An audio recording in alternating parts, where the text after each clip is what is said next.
Today, welcome to what is, in my opinion, the second best Porsche to ever exist. I said it, Carrera GT, you know. I've been so ready to check this out in a game that isn't modded, and this, Forza Horizon 5, is gonna give it to us. Let's have a listen to it.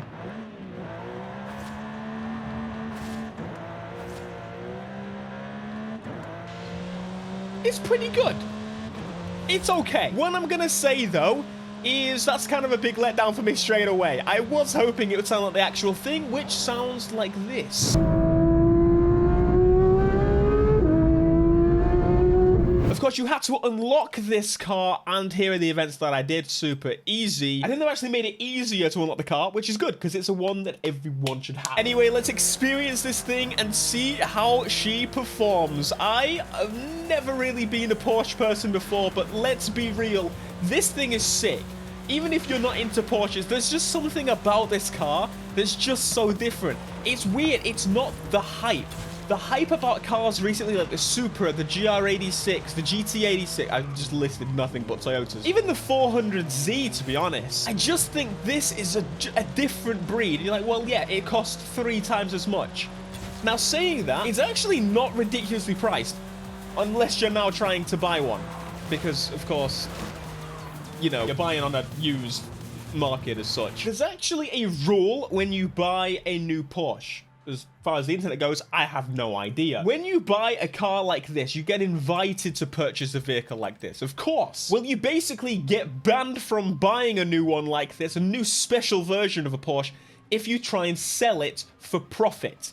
However, if you are a Porsche dealer, for example, you're allowed to sell it for a profit if it's used. That's not fair. But just look at, honestly, it's stunning. The color, the light bar, I really like. I think this is the best light bar on a car. The wing, the GT3 is not even the RS yet. Looks incredible. Without further ado, let's jump in to the customization, see what we've got. I honestly was not expecting a huge amount. However, I think that looks pretty cool. Spices up even more, which is already a really spicy looking car. And no, I don't think I will. Engine swaps for this car, you may ask. Well, let's have a look. We can make it a 3.8. I don't actually know where. It sounds Porsche. I wonder if that's from like the GT2, something like that. That would make sense. Anyway, it makes more powers, 188 horsepower more. It decreases the speed and handling though, and the braking and the off-road. So yes, there you go. The GT3 is better at off-road. However, I'm actually going to stick with the standard engine because I saw an aspiration conversion. This is sacrilege to a lot of people, but I don't care. I am throwing on that. We've also got the ability to make it all-wheel drive. I might try that a little bit later, but again, bit more sacrilege than I can handle, to be completely honest. So the idea is throw everything in and see how she does. The setup at max with the standard engine is 1357 kg. We actually reduced the weight significantly and doubled the horsepower. That is insane. Never has anyone said, yeah, the car's not fast enough. No. Oh my God, does this thing look good? The fitment, honestly, is amazing. It's squatted down so low. We are here in track toys, so everything is going to be Porsche-esque or just built by, you know, I think the best way to describe it is basically everything here is made for middle-aged white men having for our way. There's a Hurricane that's for YouTubers.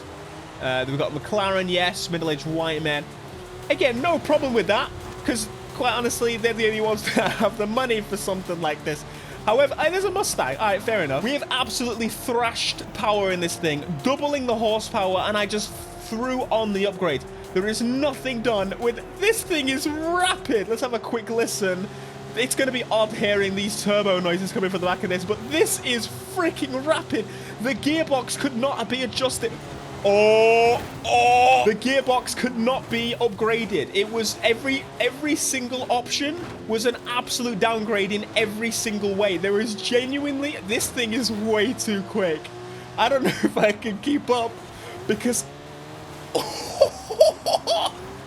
what a beast. Honestly though, I'm actually impressed with how this AI is doing, but this is stable. This is scarily stable for a car that has just been badly doubled to double the horsepower. Okay, let's see. I must say it's not quite double, but you know what I'm saying. Get in the bin, old GT3 RS. The GT3 RS now, the last one, I don't care anymore. It's not as cool. Nowhere near as cool anymore. Sorry. Now, I did put a cage, and I'm sorry, it's absolutely blinding. That's why I'm not using cockpit view. I used the one in front, because you can actually see a little bit. What a monster, though. The wing, you just feel it pushing the car down scary amounts. This should not be allowed on the road. No one should be able to do this. Question is, can he actually pull the first place before the end? No, he's not doing it. I don't care. What a beast. I'm taking second. I do not care. I am about to cause myself pain because I do think this blue is... I've actually seen it in person. It is incredible, and I would not change it for the world. However, I do want to try some other colors on it. Let's see what we've got. We've got this orange, kind of similar to the last GT3 RS color. Not really for me. Dark blue, boring. Yellow, pretty cool. Green. If you picked any of these colors other than this blue, you're a baboon, quite frankly. Now, I do really appreciate the kind of blue line around the lights. Really subtle little details like that. Of course, around the wheels as well, you've got this blue, which, to be honest, I'm not sure how I feel about it. Because, in case you haven't seen, this is a thing that people put around. It looks like the thing that people put around the wheels. In case, you know, the missus curbs the wheels. Purple, however, you know is my color. And I kind of like it a lot. It looks really good. It looks really good. Okay, advanced wheels. What groups are there? Oh my god, outer lip. Oh, thank you for actually labeling that. That's beautiful. That's exactly what I was looking for. We got the purple on there too. And the brakes, oh, we need to change those. If we're doing purple, maybe we can do a little bit of pink. I kind of hate it, to be honest. What if I go for, like, the blue? Yeah, tint those windows, make them extra dark. Just make this thing how I would kind of make it. I'm curious as to see what it would look like with a carbon hood, too. Thanks. I don't think I like it. And slapping on some carbon mirrors. I think I will. I think I will. So, the main reason I came back here is we should try a few different ways of upgrading this car. Of course, we've already now tried the standard. We've tried it with Turbskis. And I kind of now want to throw in the other engine. It actually improves the launch significantly. And let's see what the upgrades are like on this. Of course, it would make sense.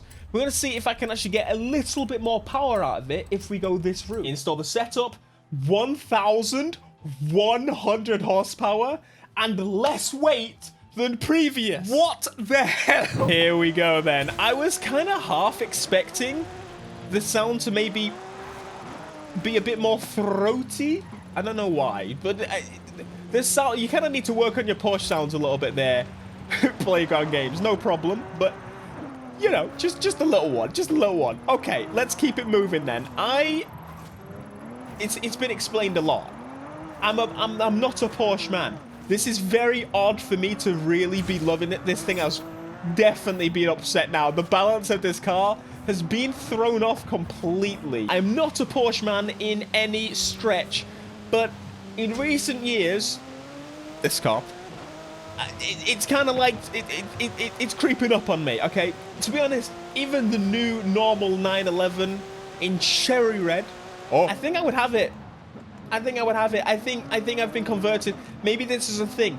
No, it is a thing. And I'm going to explain to you the two types of Porsche like us. If you are under 25 years old and you like Porsche, get your head checked. You are not focusing on the correct things. I think you just like Porsche because, oh, it's expensive cars. Expensive cars. The same reason people like Lamborghini. Because, oh, expensive car. Now, past that age, so once you hit 25 or above, then you start to like this car. Am I gatekeeping Porsche? Yes, I am. I don't care. I do not care. But what I do want to find out is how quick is this thing? We have now thrown in over double the amount of horsepower. I need to go that way. Wait. I'm right. I need to learn the Forza map still. I just... Shut up! Get the power down. We are in rain, which of course is going to be a slight issue, but... Not sure if I care too much. It looks incredible. looks so freaking good. It's a weird car. Right. Let's fix that. I didn't touch the gearbox previously because it was all worse in every... Okay, it's not all worse. Launch and acceleration are actually up on the 6-speed, but we definitely actually need to get in there and do some manual labor. This is not acceptable. I have a Porsche. It should be done for me. We're going to go with the 6-speed, which actually improves it in every way. Again, except horsepower, of course. And then do some basic changes to get the power where it should about be. I think topping the gear out at 280. Yeah, I think that sounds about right. Attempt number 2. Let's find out. I actually really love this setting in the game. I think it looks fantastic, especially with a car like this, bright and beautiful. This is why cars should be bought in nice, bright colors. Right, let's find out. So this thing, I've not done any all-wheel drive swap. This thing has not been tuned perfectly with all the aero customizations and the like. But Forza said it could do about 260, 264.8, something like that. So I want to see, do I believe in Forza? Do we believe in Forza? Can it do it? Struggling a little bit. 250. I'd be surprised if I could get 260. Come on, give me that 260. I can smell it. Please, come on! I know you can do it. I know you can do it. This thing feels like it's gonna struggle at the really high end, but that's not what this car's for. It's something you gotta test on a Forza game, you know? Now, expecting videos next week of people going, oh my god, I did 290 million miles an hour in my Porsche 911 GT3, not RS. Oh! Is the underfloor actually, like, flat like that? Oh. So there you go, a Porsche that I could actually see myself having. I really do like it. It's good fun in Forza. If you don't unlock it, you're a bit crazy, to be honest. I think new, wouldn't these actually be a little bit cheaper than a current market R34? Unfortunately, you're not going to get one new from Porsche. Unless Porsche want to, you know, reach out. If you do, they followed me on Twitter for like a day. Come back, please. Or do you think I'm wrong, and do you disagree that this is the best, one of the best Porsches ever? But to be honest, if I had the choice between the two, and they were both similarly priced, I would still probably go for this over a... Would I? Do I want to say that? Do I want to set that in stone? I would live with this better than a Carrera GT. So you know what? I think I would go for this. I might have one of my, if not my new favorite Porsche. Thanks so much for watching this video. Smash like if you want to see more of this, and subscribe. Peace.